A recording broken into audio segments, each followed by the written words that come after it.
Et donc, le don du pays nous renvoie donc au retour de l'exil, voilà, la fuite d'Égypte. Qu'est-ce qui se passe? On voit avec Joseph une bonne intégration, mais on nous dit quelques siècles plus tard, un autre pharaon arrive au pouvoir qui ne connaissait pas Joseph.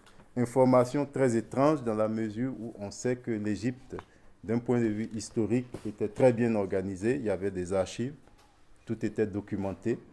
Comment est-ce qu'un pharaon, ce n'est pas un citoyen lambda, ignore l'histoire de Joseph?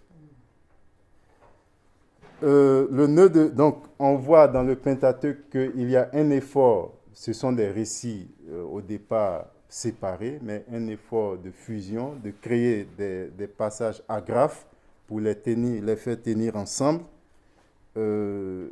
Quand Dieu se manifeste à Moïse, il lui rappelle que je suis le Dieu d'Abraham, il lui rappelle le don du pays, le don de la terre, et il décide donc de libérer de la servitude son peuple qui gémit. Le gémissement de ce peuple vient d'une politique de répression des Juifs qui sont en Égypte. Le texte d'Exode nous dit « Joseph mourut ainsi que tous ses frères et toute la génération là, les enfants d'Israël furent féconds et multiplièrent, ils s'accrurent et devinrent de plus en plus puissants, et le pays en fut rempli. Il s'éleva sur l'Égypte un nouveau roi qui n'avait point connu Joseph. Il dit à son peuple, voilà les enfants d'Israël qui forment un peuple nombreux, plus puissant que nous, allons, montrons-nous habiles à son égard, empêchons-le de s'accroître, que s'il survient une guerre, il ne se joigne à nos ennemis pour nous combattre et sortir du pays. Et l'on établit sur lui des chefs de corvée afin de l'accabler de travaux pénibles, ainsi de suite.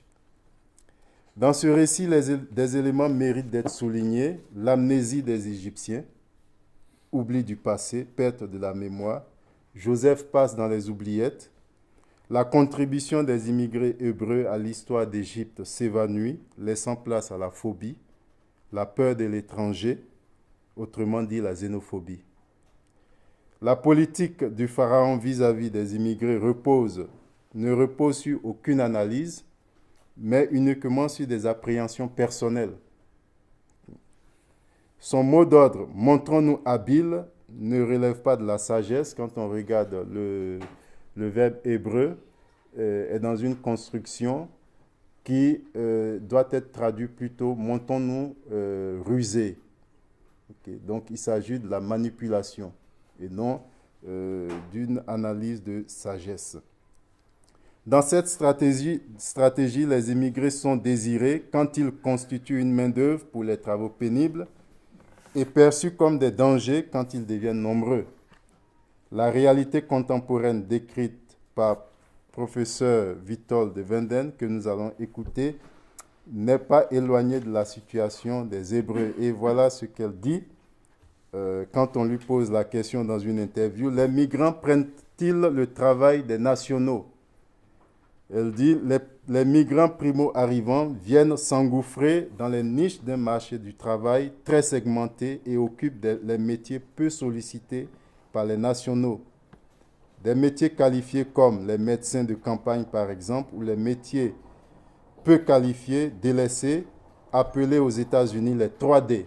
3D, ça veut dire dirty, sale, difficult, difficile, and dangerous, dangereux. Ce sont les métiers qu'on laisse aux immigrés. Donc pénible, mal payé et sale. Et l'aspect dont nous parlions tout à l'heure, c'est-à-dire la stratégie de répression ou d'exclusion qui est suscitée par la phobie, apparaît aussi dans ce qui se passe dans notre société contemporaine. Elle dit dans l'interview, la plupart des décisions concernant les politiques migratoires semblent se fonder davantage sur les résultats de sondages et les prises de position politiques que sur la consultation de travaux d'expertise et de recherche académique. Les médias travaillent surtout dans l'urgence des événements et dans le souci d'avoir un taux d'écoute élevé.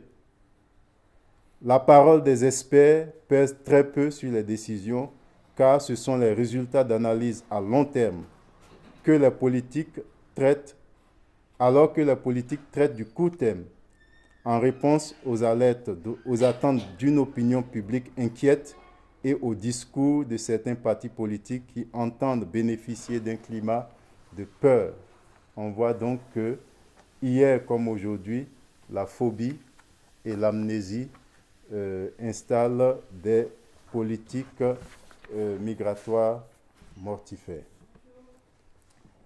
Délivré du joug du Pharaon, Israël fondera son rapport à l'étranger sur un acte de mémoire. Donc, quand l'Égypte perd la mémoire, Israël, dans son rapport vis-à-vis de l'étranger, mettra l'accent sur la mémoire. Et dans les lois du Pentateuque, on peut lire à plusieurs endroits cette insistance sur la mémoire.